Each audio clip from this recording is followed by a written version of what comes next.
Suzuki Motorcycle Troubleshooting. If you're looking for help fixing your Suzuki motorcycle, look no further. Our comprehensive Suzuki Motorcycle Troubleshooting Guide will explain common issues, provide tips, and show you how to read your model's error codes. Engage the clutch. It's usually a no-brainer for experienced riders.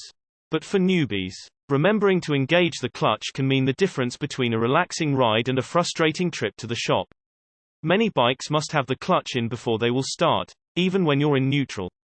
There's also the possibility that your bike's clutch switch has been damaged. And you can try pumping the clutch a few times to see if that helps reset it. You can get around the clutch switch. But long term, you'll need another solution and probably a clutch replacement. Confirm there's gas in the tank. A basic pre-trip check is seeing whether you have gas in the tank. But it's something riders tend to overlook, especially if your gas gauge reports a full tank. You might not think to check. Keep in mind that gauges can malfunction, so consider jostling your bike and listening for the slosh of gas in the tank before jumping to other potential problems. If you can confirm there's gasoline in your bike, see if the fuel pump is operational if the motorcycle has one.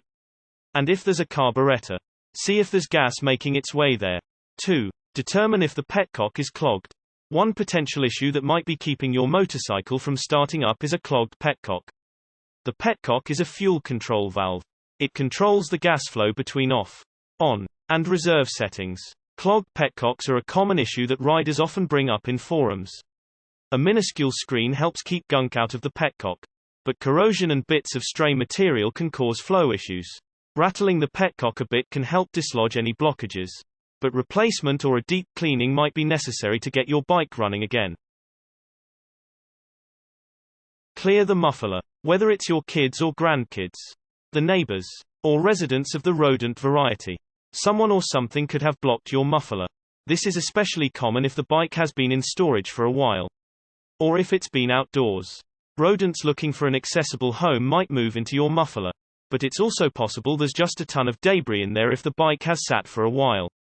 Clear it out carefully and see if that helps get the bike started. Check for blown fuses. Just like a car or truck, motorcycles have fuses, and they can blow the same as in any other vehicle. Keeping a fuse kit on hand is helpful so you can replace any blown fuses with one that has the same amperage. If fuses continue to blow after you replace them, you likely have a more serious electrical issue somewhere in the bike's wiring. Look for loose wires. Another seeming no-brainer is checking electrical connectors to see that everything is plugged in.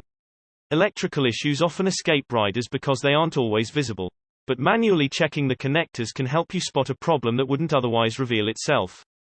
If you suspect something other than the battery is the culprit, especially if you've just swapped the battery for a new one, it's also worth looking at your battery connector cables. It's possible your new battery's wiring is incorrect. Making your non-start a quick fix once you tighten the cables to the terminals. Set the choke properly. For carbureted motorcycles, you might need to set your choke or mixture enricher to match the ambient engine temperature. Another common oversight. This issue can crop up in extreme weather conditions, or when conditions take a sudden turn you haven't accounted for. Source nadagguides.com